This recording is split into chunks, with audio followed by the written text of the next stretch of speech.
ध्रुव तारा की कहानी। राजा उत्पात ब्रह्मा जी के पुत्र मनु के पुत्र थे। उनका विवाह एक बहुत ही सुंदर कन्या से हुआ था जिसका नाम सुनीति था।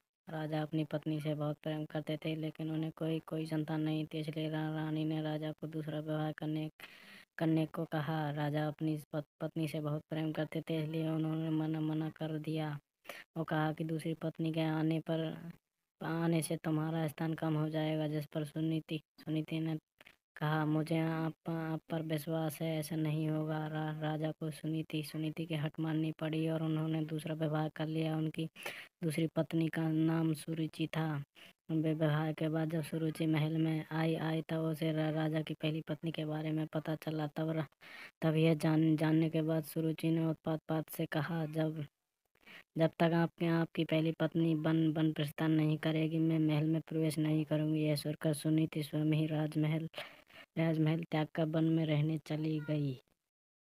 कुछ समय बाद राजा शिकार के लिए वन में जाते हैं और घायल हो जाते हैं। यह बात सुनीति को पता चलती है तो वो राजा को अपनी कुटिया में लाकर उनका उपचार करती है। राजा कई दिनों तक अपनी पहली पत्नी के साथ रहते हैं और दूसरी सुनीति गर्भ उस दौरान सुनीति गर्भ हो जाती है। उन्हें पुत्र रत्न की प्राप्ति होती है जिसका नाम ध्रुव रखा जाता है, जिसके बारे में राजा को ज्ञान नहीं रहता। खुद भावी रानी सुरुचि को पुत्र रत्न की प्राप्ति हो जाती है जिसका नाम उत्तम रखा जाता है। कुछ समय बाद राजा उत्तानपाद को ध्रुव के बारे में पता चलता है तो वह रानी सुनीति को महल में आने का आग्रह करते हैं, लेकिन वो नहीं आती। ध्रुव को भी कभी भी महल भेज दिया करती। यह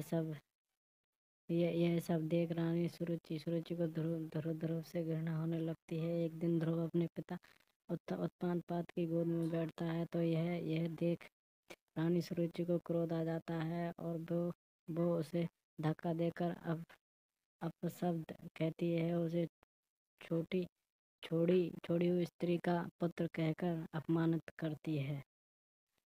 नन्हा ध्रुव कुटिया में आकर माँ को पूरा घटनाक्रम सुनाता है। तब माता सुनीति उसे समझाती है कि बेटा, अगर कोई बुरा कहे तो उसके बदले में उसे बुरा मत कहो, इससे तुम्हें कोई हानि नहीं होगी। अगर तुम अपने पिता की गोद में सह सम्मान बैठना चाहते हो तो भगवान विष्णु के पिता हैं, अगर बैठना है तो उनकी गोद में बैठो। बालक ध्रुव ने मन में यह बात बैठा ली कि अगर यही भाव लिए यमुना तट पर नहाने जाता है तो वहाँ उसकी मनोदशा जानकर नारद मुनि आते हैं और वो ध्रुव को भगवान की भक्ति की विधि बताते हैं। उसे जानने के बाद ध्रुव कठोर तपस्या में लीन हो जाता है। कई महीनों तक खड़े होकर तपस्या करता है। कभी जल में तपस्या करता है तो कभी एक उंगली पर खड़ा होकर तपस्या कर निरंतर ओम नमो वासुदेवाय का जाप करे। ब्रह्मांड में गूंजने लगा।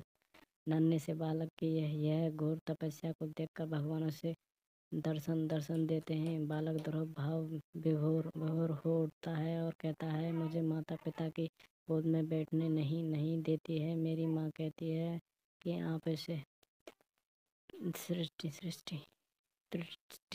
के पिता हैं, अज्जा सृष्टि के पिता हैं।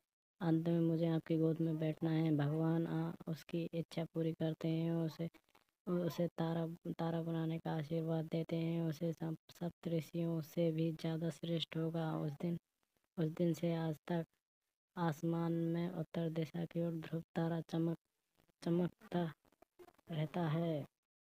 ध्रुव तारे की कहानी आपको कैसी लगी कमेंट जरूर करें। अगर आप इसी तरह हिंदी कहानी पढ़ने के शौकीन हैं तो नीचे दी गई लिंक पर क्लिक करें। Please follow and subscribe.